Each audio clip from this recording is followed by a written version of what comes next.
கொண்டிருக்கின்றேன். நேரமின்மை, அதே போல வெளியூர்களில் இருந்து வந்த என்னுடைய இனமான சொந்தங்கள் எல்லாம் குறிப்பிட்ட நேரத்தில் அவரவர்களுடைய இல்லத்திற்கு செல்ல வேண்டிய கட்டாயம் இருக்கின்ற காரணத்தினால் 2 வார்த்தையில் இந்த பட்டியல் வெளியேற்றத்தினுடைய கருத்துரையை பதிவு செய்ய ஒரு போதுமானதான நேரமாக நான் எடுத்துக்கொண்டு 2 கருத்துக்களை மட்டும் நான் பதிவு செய்ய கடமைப்பட்டிருக்கின்றேன்.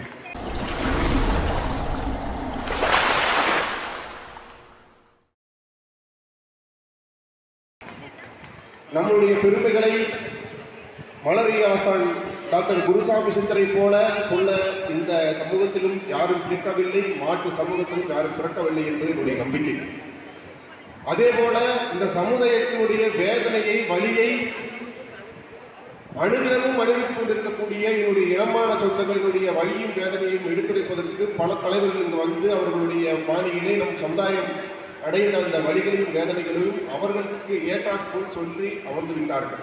நான் கேட்பது ஒன்றுதான்.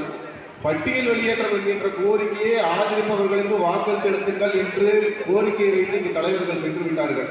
என்னுடைய ஒரே ஒரு கருத்தையா, பாரதிய ஜனதா கட்சி வரக்கூடிய நாடாளுமன்ற தேர்தலினுடைய தேர்தல் அறிக்கையிலே மத்தியிலும் சரி மாநிலத்திலும் சரி தேவேந்திரகுல வேளாளர்களுடைய பட்டியல் வெளியேற்ற கோரிக்கையை தேர்தல் அறிக்கையில் போதுமா என்கின்ற வாக்குறுதியை எங்களுக்கு தர வேண்டும் என்பது என்னுடைய தாழ்மையான வேண்டுகோள்.